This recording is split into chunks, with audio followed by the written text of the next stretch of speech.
ਇਸ ਤੋਂ ਬਾਅਦ ਅਸੀਂ ਆਵਾਂਗੇ ਸਾਡੇ ਜਿਹੜੇ ਨੈਕਸਟ ਸਪੀਕਰ ਨੇ ਉਮਾ ਚੱਕਰਵਰਤੀ ਉਹਨਾਂ ਦਾ brief, just tell you that she's been a professor of English in Miranda House.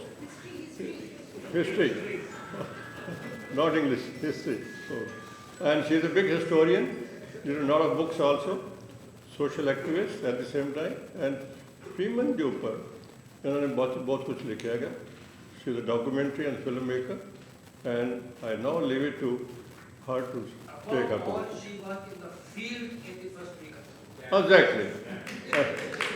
और एक और चीज़ बड़ी ज़बरदस्त हैगी इन्हों के बारे वो भी मैं कहना चाहना कि इन्हों के बारे जोड़े खास चीज़ है कि she is also known as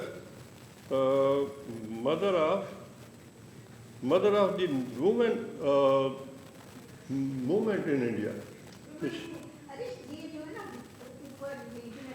हाँ. But she is the one who is the originator. इन्होंने काफ़ी अच्छा काम किया on the women thing. So kindly come up. शुरू तो शायद इससे करना चाहिए कि मैं पैदा हुई थी पार्टीशन से पहले और गुरुद्वारा बंगला साहब के सामने हम लोग रहते थे. पार्टीशन के टाइम हम वहीं पे थे तो पार्टीशन की वायलेंस भी देखी क्योंकि दिल्ली में हुई थी पार्टीशन वायलेंस. और ये भी सोचा था कि अपना देश है, अब उसके बाद हम आज़ाद हो गए थे, उस तरह की वायलेंस ख़त्म हो जाएगी, ख़त्म हो गई और अब हम एक कौम एक देश बनेंगे और इसमें हम सब उसी तरह से हिफाजत से रहेंगे जैसे एक देश में हमको रहना चाहिए. तो एक्चुअली इस समझ के ऊपर धावा बोला गया था 84 में, क्योंकि हम सब इस देश के वासी हैं. और उसके बाद जब हम बातें करते थे औरतों के साथ, खास करके विडोज़ के साथ, ये कहते थे कि हम वहाँ पे हमको नहीं मारा, हम यहाँ पहुँचे, हमारे वतन में हमको मारा. सो हमारे वतन में जो मारा is a certain kind of betrayal which you know, वो तो मैडनेस था कि चलो देश बन रहा था, बट रहा था. यहाँ क्या हुआ, यहाँ कैसे हमको मारा गया, तो हमारे ऊपर भी जो धक्का जो लगा, जो आम सिविल सोसाइटी का मेंबर था, उसके ऊपर भी ये धक्का ये था कि ये क्या हो गया. हाँ, मतलब हम सब इस देश के वासी हैं, सडनली एक कौम को आपने कैसे टारगेट बना दिया. तो एक्चुअली द चैलेंज वाज उस वक्त, और ये 84 का जो 31 फुल्का साहब ने बहुत अच्छी तरह से बताया कि 31 को क्या हुआ, पहली तारीख को क्या हुआ और आगे क्या हुआ. और शुरू कैसे उन्होंने कहा कि मतलब जब आपने स्टेट के हेड को ही उस तरह से उनके ऊपर धावा बोल दिया तो आप देख सकते हैं कि वो मकसद क्या था और एजेंडा क्या था और वो किस तरह से उसको एक्सिक्यूट किया गया था. तो ये तो अब हम ऑर्डिनरी सिटीजन्स, इत्तेफाक से हम लोग कोई 20 साल से सरदारों के हमारे लैंडलॉर्ड थे. तो पहले एक बारी 10 साल और उसके बाद दूसरे 10 years पीरियड में हम वी वर लिविंग इन हमारे अंकल जी जो थे, जो हमारे मकान मालिक थे, वो सरदार थे.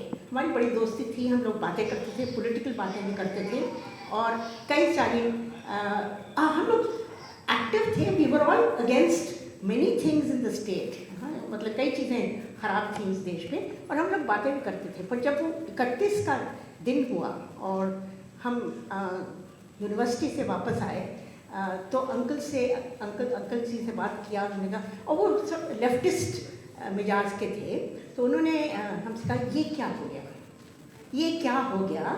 एंड ये कोई मसला नहीं होता, मतलब किसी को असैसिनेट करना is not a solution to any problem. मतलब this was the general feeling. और उसके बाद तो डॉक्यूमेंट भी हुआ, कितने लोग मतलब त्रिलोकपुरी और कौन से जगह में फास्ट कर रहे थे. वो एक्चुअली उपवास कर रहे थे क्योंकि उनको लगा कि जिसने उनको 25 गज के पट्टे दिए थे, पंडिताइन, उसको आम बोली में पंडिताइन बोलते थे, उनको मार दिया. तो हमारी माँ को मार दिया, ये भी सेंटिमेंट था. तो इट वॉज अ वेरी, वो जो माँ, तो उसको मैनिपुलेट, उस साइकी को मैनिपुलेट करके जो एजेंडा ऊपर से आया, दैट इज़ द क्राइसिस कि आपने उस मौके को इस्तेमाल करके एक आप अपना पर्सनल एजेंडा आपने उस कायम किया वहाँ पर। And so in some means जो बात हुई उसको तो वो धक्का हम सबके ऊपर लगा।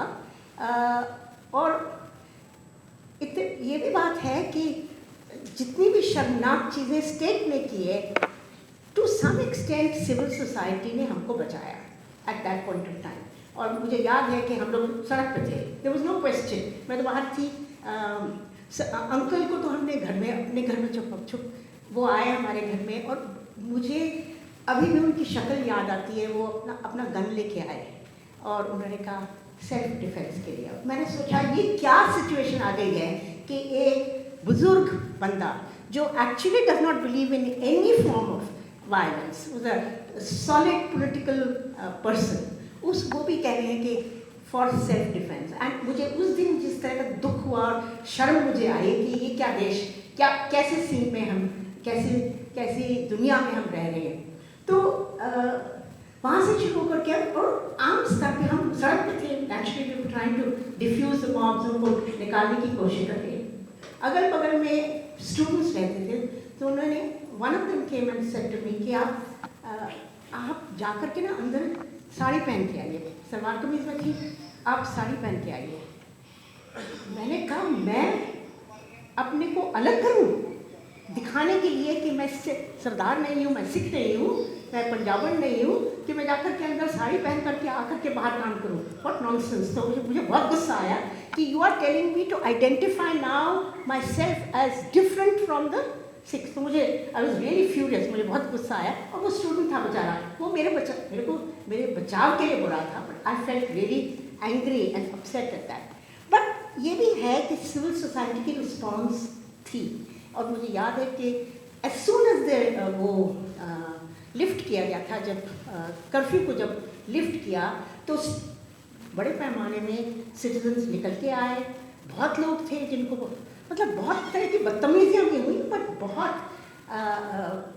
बहुत लोग थे जिनको लगा कि ये नहीं होना चाहिए था। और मुझे अभी भी याद है, टीचर्स की बात हो रही है, दिलीप सिमरन हमारे वो टीचर थे रामजस कॉलेज में, कई लोगों के साथ वो सिविल सोसाइटी मतलब आम नागरिक जो है वो किसी गली में पहुँचे, शायद ईस्ट दिल्ली में।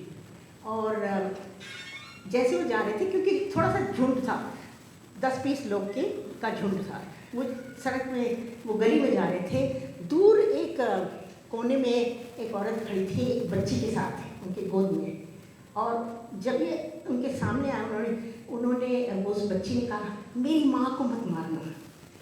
उसके दिमाग में, बच्ची के दिमाग में ये था कि कोई भी झुंड होगा वो मारेंगे। तो ये इमेज बन गई थी। एंड दिलीप का कहना था बाद में कि ये मुझे सबसे शर्मनाक, that has been my most shameful experience, कि वो बच्ची जो है शी थिंक्स के कोई झुंड आएगा तो मारेंगे उनको। तो यू कैन इमेजिन हम ऑर्डिनरी सिविल सोसाइटी लोग को कैसे वो लगा होगा वो दिन। तो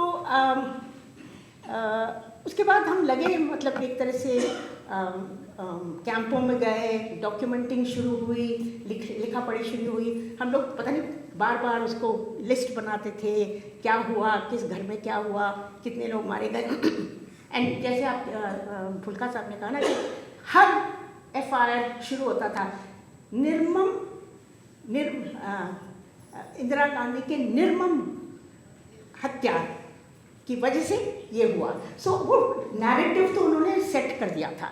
वो नैरेटिव एक्चुअली इमरजेंसी के टाइम से शुरू है, क्योंकि वो इमरजेंसी के टाइम में जिसको भी पकड़ा उन्होंने, उसमें भी FIR always set the same thing, एक ही चीज़ थी। सो जो police station are functioning in a certain kind of state की आर्म है, हमें मालूम है कि वो स्टेट के साथ हैं, स्टेट का आर्म है, लेकिन दैट दे शुड बी ठप्पा of the state is also of the politician. ये हमने सीखना शुरू किया eight that point of time. अब मैं सिविल राइट्स के साथ जुड़ी थी, पोस्ट इमरजेंसी से हम हमेशा सिविल राइट्स ग्रुप्स के साथ जुड़े हुए थे, तो हम PUDR में थे। और फिर हमारा चैलेंज एक्चुअली स्टार्ट हुआ कि हमें मालूम था कि नैरेटिव जो आएगा वो स्टेट वाइट पेपर देगी, और उस स्टेट में वो नैरेटिव में वो ज़रूर बताएंगे कि कत्ल हुआ, इंदिरा गांधी का कत्ल हुआ, इसलिए स्पॉन्टेनियस राइटिंग शुरू हो गई। मतलब ये तो उनका सेट एजेंडा था, चाहे कितनी भी उन्होंने तैयारी की हो, लेकिन बोलने के लिए तो उनका तैयार था एक ऑफिशियल नैरेटिव के लिए। हमें मालूम था कि ऑफिशियल नैरेटिव आएगा और हमें ज़रूर इट्स वेरी इम्पॉर्टेंट कि हम उस ऑफिशियल नैरेटिव का इमीडिएटली उसका काउंटर, उससे पहले आने से पूरी तरह से पहले हमें अपनी नैरेटिव डालने की ज़रूरत है। और दिन रात, लिटरली दिन रात, वही PUDR जिनके आज सीनियर एक्टिविस्ट जिसमें गौतम नवलखा जेल में बैठे हैं, या सब इकट्ठे होकर उन्होंने ये रिपोर्ट तैयार की थी, और इसका टाइटल ही इतना इम्पोर्टेंट था, क्या ये, who are the guilty, don't leave it to the thinking, who are the guilty को हम वहीं से आइडेंटिफाई कर रहे थे। सिविल सोसाइटी के लोग ही निकल करके आके उसको आइडेंटिफाई कर रहे थे। So it was actually very important. और फिर तुरंत इट वॉज इम्पॉर्टेंट, स्टेट को कहने की ज़रूरत थी कि, और जब उन्हें मतलब बहुत दिन के बाद रंगनाथ मिश्रा को अपॉइंट किया था, इट वॉज उसकी जो वर्डिंग थी, to inquire into the allegation that the violence was organized. They were, ये नहीं कि किसने किया, ये एलिगेशन है कि इट वॉज ऑर्गेनाइज, उसी को देखने के लिए वो कर रहे थे। बट इस बीच में PUDR and groups like that were not quite, teachers, journalist भी केस फाइल किया था in the Delhi high court asking for a commission of inquiry. खुद स्टेट ने नहीं दिया, हम पूछ रहे थे कि आप कमीशन ऑफ इंक्वायरी बिठाइए, और सिविल सोसाइटी के लोग मांग रहे थे उसको। अब ये कहानी है ना जजों को ट्रांसफ़र करने की, ये तब भी कायम था।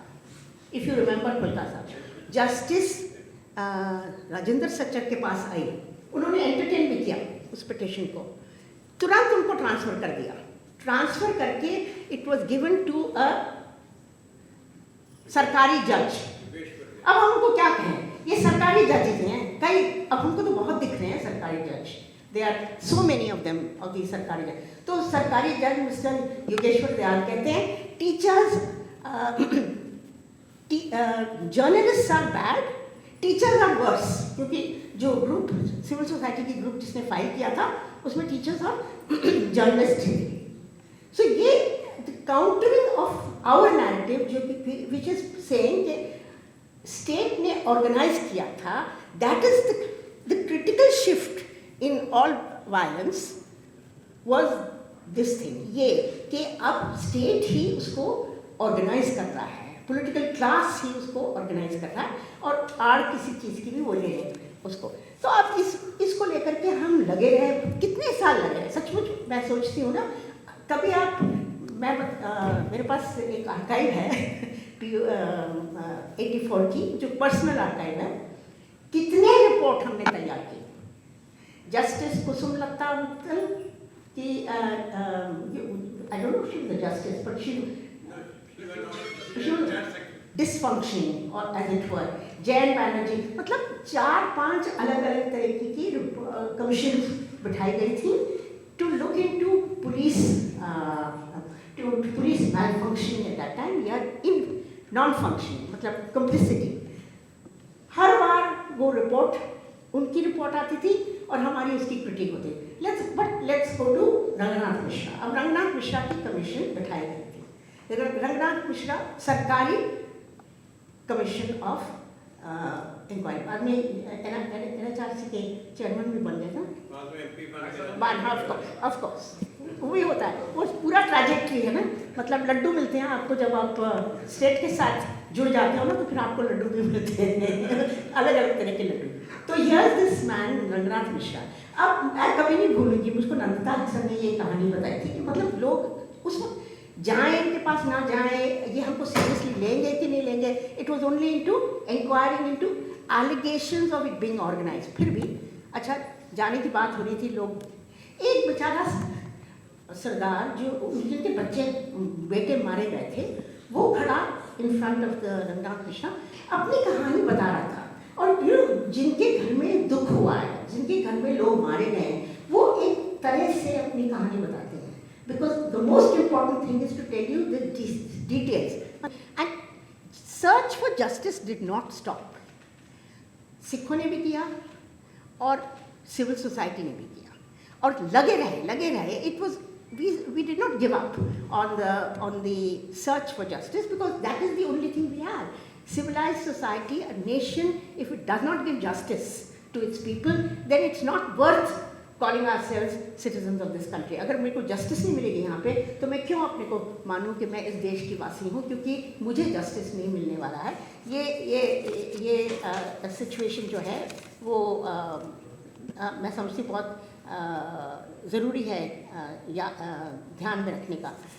तो और इसमें फिर इस सर्च ऑफ जस्टिस में क्या ढूंढ रहे थे लोग, ऐसी भी बड़ी चीज़ नहीं थी। और मैं भी जब हमने दिल्ली राइट्स का वो जो किताब लिखी थी उसके लिए बहुत इंटरव्यूज़ किए थे। तो एक बुज़ुर्ग सरदार जी के पास हम पहुँचे थे जो तिलक विहार में रह रहे थे। उन्होंने 3 बेटे अपने खोए थे। So he was looking after 3 of his daughters-in-law और एक ग्रैंडचाइल्ड था। वो फंदा सिंह जो थे वो बहुत ही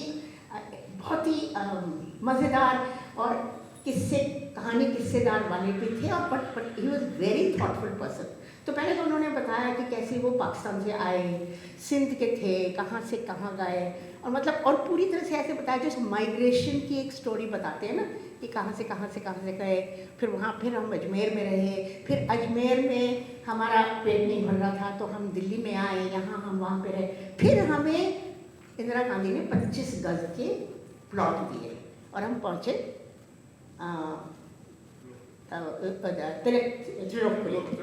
त्रिलोकपुरी में। सो एक तो वही ट्रेजेडी ये है कि आप कहाँ से आए, बाहर से आए हो, अपने देश में आए हो, और अब आपके पास ठिकाना है और उस ठिकाने से आपको उजाड़ दें, और इतनी क्रूर तरीके से। अब वो ही वॉज वेरी इंटरेस्टिंग, क्योंकि वो अपनी तरह से सोशलिस्ट भी थे और पूरी तरह से एक अपराइट सिटीजन थे। उनको पूछा गया कि लोग कहते हैं कि चूड़े चमारों ने मारा, फंदा सिंह ने कहा सबने मारा, बनिए ने मारा, ब्राह्मणों ने मारा, जिसने कभी चूहा नहीं मारा उसने भी मारा। सो ही पुट द ब्लेम नॉट मतलब किसी खास तबके पर नहीं डाला, सीधे। एंड देन ही सेड कि देखो ये हमें रिवेंज नहीं चाहिए। ट्रांजिस्टर बॉम्ब की बात हो रही थी उन दिनों में, मतलब ट्रांजिस्टर बॉम्ब फुटते थे। हमने कहा, पूछा उनके बारे में, उन्होंने कहा मैं नहीं मानता कि किसी सरदार ने किया, पर अगर किया है तो गलत है। हम चाहते हैं कानूनी प्रक्रिया हो, कानूनी कार्रवाई हो, कानून की तरफ से हमको जस्टिस मिले, हमें जो इंसाफ है वहाँ से चाहिए।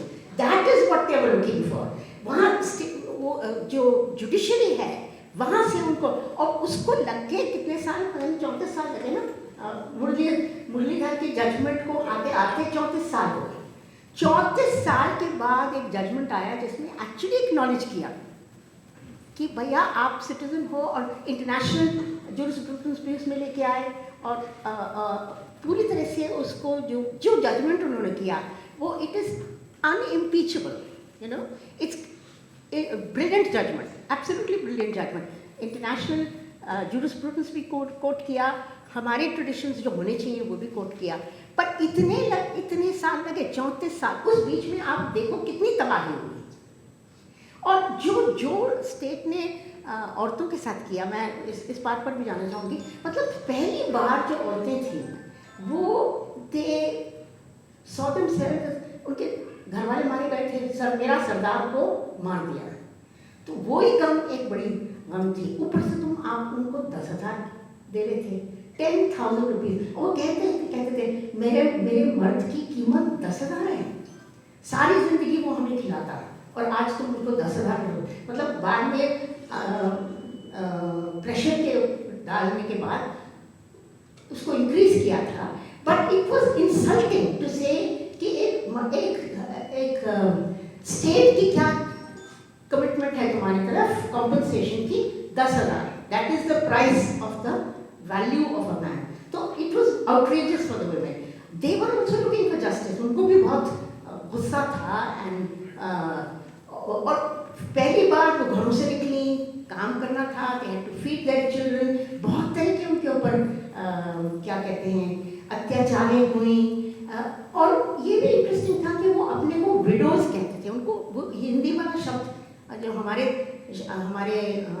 आसपास में एक विडो के लिए शब्द इस्तेमाल करते हैं, which is not a dignified word. So they actually took to the widow's pension, widow का जॉब सिक्योरिटी वो इस्तेमाल करने लगे. और बाद में जब राजीव गांधी की खुद बुरी तरह से उनकी हत्या हुई, which is terrible, but the women said कि इन्होंने हमको न्याय नहीं दिया, रब ने न्याय दिया. So रब ने न्याय दिया in the end. और वो हमारे मर्द जो थे सड़कों पर चिथड़े उठे पड़े हुए थे, इसी तरह से वो पीएम भी मरा. I mean, so they had to console themselves with that kind of, जहाँ आपको न्याय नहीं मिलेगा, जिस देश में जिस समाज में आपको सही न्याय नहीं मिलेगा, तो आप क्या करोगे? You will actually only look for these kinds of consolations, as it were. So it's a very क्या कहते हैं दुखी कहानी है एक तरह से. और अब मैं कहूँगी कि अब उसके साथ पब्लिक स्फीयर में ये बातें होती थी. Politicians were always trading insults at him. BJP Congress को कहती थी 84, फिर 2002 हो गया गुजरात में. अब क्या हुआ? 84 और 2002 का कंपटीशन चला आपस में. I mean it is outrageous when you can consider आपके देश के वासी मारे गए हैं और आप कह रहे हैं. जॉर्ज फर्नांडिस ने तो बदतमीजी इस तरह की हद कर दी when he in the parliament he said कि रेप्स में कौन सी बड़ी चीज़ है, हमेशा होती है. and his remarks had to be expunged from, क्योंकि सेक्शुअल वायलेंस इन 84 को दबा दिया था, हुआ था, उसको दबा दिया था. बीच में क्या नाम है, नानावती कमीशन भी आई. नानावती कमीशन ने भी 6 एफिडेविट्स को आइडेंटिफाई किया था, लेकिन उसका कुछ नहीं हुआ. तो 2005 में 2004 में जब उनकी बात वो आई. बट यू सी कि आप देश को इस तरह से कर रहे हैं. You are making it, countering it, इनकी putting one group against another, putting one political party against another. We are not looking for that. We are looking for justice, which is accountability and justice from the state apparatus, from the सरकार that we put into place. हम उनको vote करते हैं, हम उनको बैठाते हैं वहाँ पर, उनकी तरफ से हमारे को हमको जस्टिस मिलनी चाहिए. ये क्या बात है कि आप एक को दूसरा. और मैं कितनी बार जाती थी मीटिंग्स में और इसी में कैंसिल कर लेते थे कि तुमने किया. मैंने कहा देखो छोड़ो, तुम जाओ दोनों, हाँ हमें आपसे मतलब नहीं है. हमारे यहाँ सिविल सोसाइटी भी था, तब भी हम खड़े थे, 84 में भी खड़े थे, 2002 में भी हम खड़े. There are some people who stand for the rule of law, for justice, for security, for those kinds of things. And मुझे लगता है कि one good thing that इनका मुरलीधर के जस्टिस मुरलीधर के जजमेंट ने दिया है is that he has tightened his argument through international references, through all of those things, जिससे कि हम मजबूत हो जाएं about our thing. और उन्होंने ये भी कहा कि Sajjan Kumar should stay in jail till the end. अब आप हमारे देश में देखिए, बिल्किस बानो के हत्यारों ने और रेपिस्ट को बाहर छोड़ दिया और बाहर आए, उनको सेलिब्रेट भी किया लोगों ने. सो क्या देश है हमारा? What is the meaning of rule of law? What is the meaning of citizenship? What is the meaning of rights that an ordinary person has in this country? That is something that we need to think about, and that civil society will have to, that struggle civil society will have to wage and sustain. Thank you. Distribution कर दिया जाएगा checks, reimburse कर देना दी fees जो देंदे हैगे ने. इन्हों कुछ बच्चे तो हैगे ने जिहड़े कि 84 के विक्टिम्स ने, ग्रैंड चिल्ड्रन ने, और कुछ जिहड़े ने मेरिट स्टूडेंट्स ने जिहड़े कि फाइनैशियली वीक ने, उन्होंने वास्ते किया जा रहा है. तो मैं ਹੁਣ ਰਿਕੁਐਸਟ ਕਰਾਂਗਾ ਸਰਜਨ ਫਲਾਈਂਗ ਅਫਸਰ ਰਿਫਲੈਕਟਰ ਸਰਜੀਤ ਸਿੰਘ ਇਹਨਾਂ ਬੱਚਿਆਂ ਨੂੰ ਇੱਕ ਇੱਕ ਕਰਕੇ ਲਿਆਉਣਾ ਤੁਸੀਂ and I request general Sidhu Manjit Puri ji and ਚੰਜੀ Shah ji kindly come and bless the children with the cheques ਔਰ ਚਰਨਜੀਤ ਸ਼ਾਹ ਜੀ ਪਲੀਜ਼ ਇੱਥੇ ਆ ਜਾਓ come kindly bless the children ਇੱਧਰ ਆ ਜਾਓ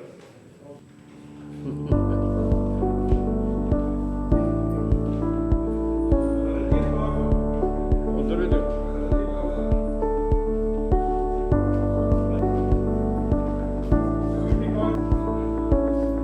ਤੁਸੀਂ ਦੇਖ ਰਹੇ ਹੋ ਅੱਜ ਕੱਲ੍ਹ ट्रेंड काफ़ी चेंज हो रहा है हाँ और बच्चे काफ़ी अच्छी विधायक है